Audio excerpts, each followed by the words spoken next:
All right, here's our roof rack. We're just using these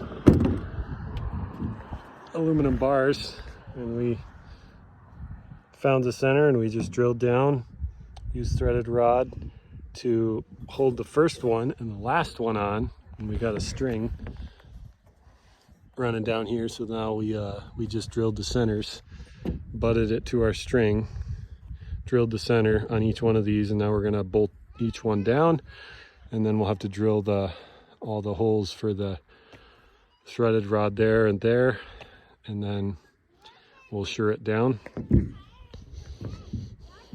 And then we'll probably stick 2 pieces of L metal down here, and then the panels will go this way, long ways, not like that. So one of those panels will turn and they'll be like this.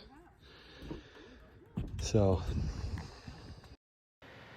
here's some pictures along the way.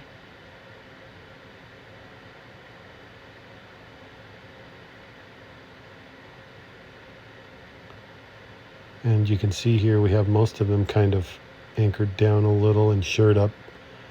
You can see we got a nut on the top and the bottom of the aluminum, and then the top and the bottom of the shell of the bus.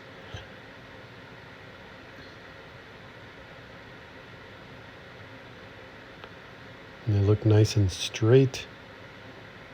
And it's most of the way done. We still got to do some threaded rod on this side. But it's kind of how it turned out. Now we just need to get the solar racking up there and the solar panels. So once we put the solar panels up there, we realized we need to take the vents out. So we just popped them out, got them off, silicone them, and screw these sheets of aluminum on the top to seal it off. Well, here's our racking all straightened out. Some of our panels put on, just sitting on top of this. Got little L brackets, we're just screwing them to the channel.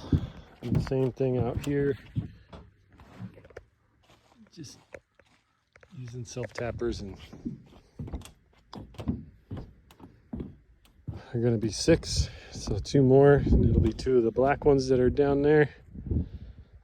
So, and then another 6 on the other side.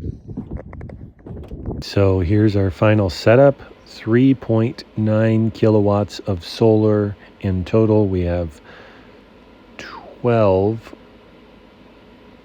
327 watt panels, and they're the sun power panels. So that's the most we got on there comfortably without trying to hyperextend anything. Hope you enjoy the video and how we installed them on the roof of our bus.